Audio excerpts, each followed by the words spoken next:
Right, so this section is going to look at the ending of the First World War.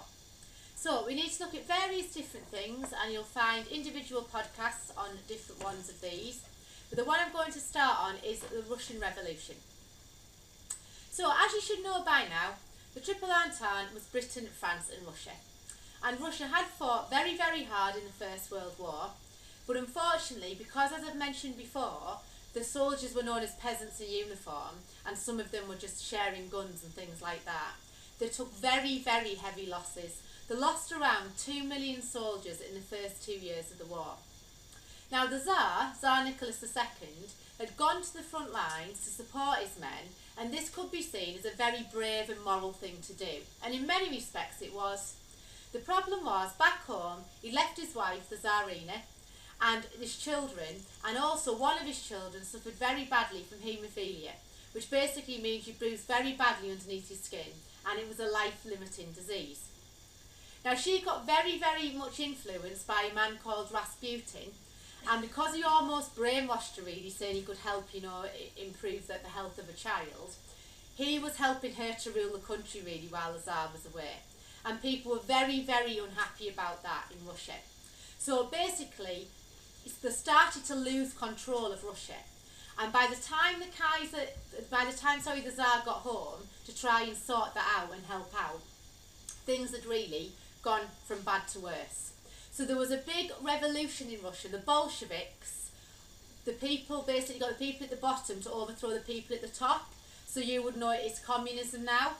So what happened was when they lost control of the country at home, Russia obviously had to pull out the war. There was nothing Russia were going to be able to do. They weren't going to be able to stay and fight when all the people at home wanted was peace, bread and land, which is exactly what the Bolsheviks had promised them. So they'd lost control, and in the end, the Tsar and all of his family were taken to a room and they were shot. They were all assassinated.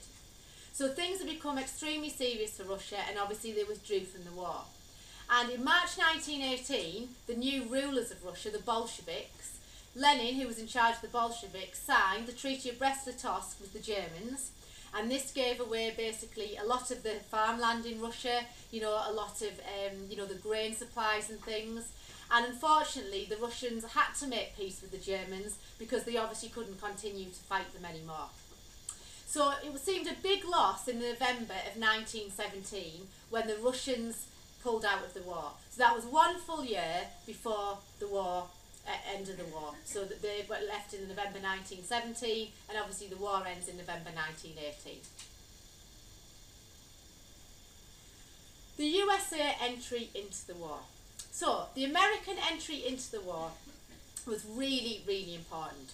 They joined in April 1917, and to be quite honest, it was lucky for the Germans that it hadn't been in 1915, because the Americans nearly came out of the neutrality and joined the war in 1915 because a German U-boat had sank the Lusitania. Now the Lusitania was a passenger ship, and 128 American civilians were killed when this German U-boat sank it. Now the reason why they said they'd sank the boat was purely because they believed that this ship was taking weapons to Britain, to help them on the Western Front.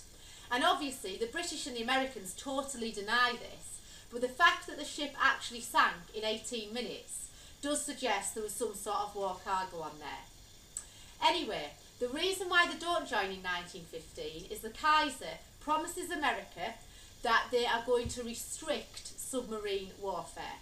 So it becomes restricted submarine warfare, meaning that they can't just attack any ship that they see, where that hadn't been the case before. So that is really, really important that you realise that, because in terms of that, it keeps America out the war for 2 more years. But when it gets to 1917, the Kaiser cannot restrict submarine warfare anymore.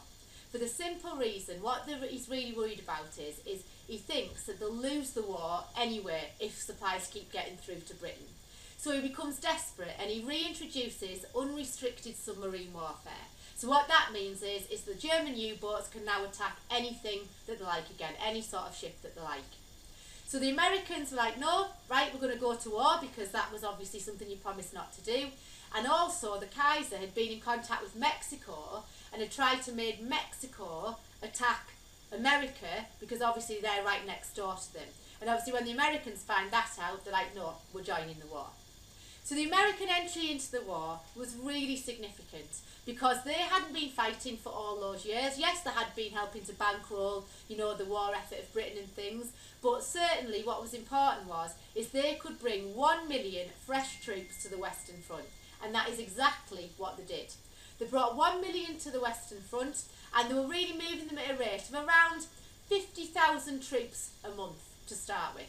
So to begin with, there couldn't be as much influence in the war as they'd like to, because they still had to prepare them and get them there and train them up and all those things. But obviously bringing over better technology and things and more supplies, it really did mean that this was the beginning of the end for Germany. And Germany did realise that. Once America entered the war on the side of the Triple Entente, it was always going to be very, very difficult for them.